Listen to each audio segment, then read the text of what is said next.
അനീഷ് എന്റെ 15 വയസ്സിൽ എനിക്ക് അനീഷിനെ അറിയാം.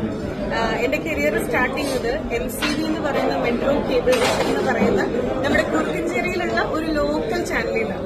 എല്ലാ ഞായറാഴ്ചകളിലും ഞാൻ ഏറ്റവും അധികം ഒരു സിംഗർ ആയിരുന്നു.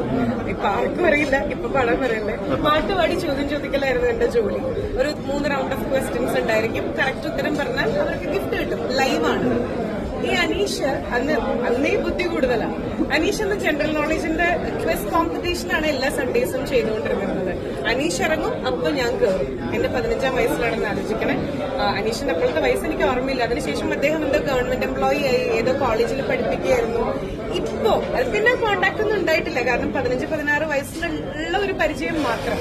ഞാനിപ്പോ അനീഷിന്റെ ഇൻസ്റ്റാഗ്രാമൊക്കെ എടുത്ത് നോക്കുമ്പോഴാണ് അനീഷ് എനിക്ക് തോന്നുന്നു 2020-ലും 2021-ലൊക്കെ ഹലോ മാഡം എന്നൊക്കെ പറഞ്ഞ് മെസ്സേജ് അയച്ചിരിക്കുക. എനിക്കിപ്പോ ആലോചിക്കുമ്പോൾ ഞാനത് കണ്ടില്ലല്ലോ, എന്തിനാ പിന്നെ മാഡം എന്ന് വിളിക്കണേ? കാരണം എന്റെ കുഞ്ഞിലെ അനീഷ് എന്നെ കണ്ടിട്ടുള്ളതാണ്. എന്റെ വീടിന്റെ തൊട്ടടുത്താണ്. ഞാൻ കുറുക്കഞ്ചേരി, അനീഷ് അമ്മാടം കോടല്ലൂർ ആ ഭാഗത്താണ്. അനീഷും ഒരു കോമണർ ആയിട്ട് വന്നിട്ട്, അപ്പം അനീഷ് പറയുന്നുണ്ടല്ലോ 5 ഇയേഴ്സ് ആയി ബിഗ് ബോസിന് വേണ്ടി മാറ്റിവെക്കണമെന്ന്. വലിയ ഭാഗ്യമില്ല. എത്ര ആൾക്കാർ ഇതുപോലെ സ്ക്രീനിൽ വരണം അല്ലെങ്കിൽ ഓൺ സ്ക്രീനിൽ വരണം എന്നൊക്കെ ആഗ്രഹിക്കുന്നവരുണ്ടായിരിക്കും.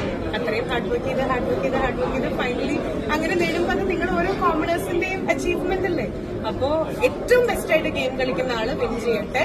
All the best wishes.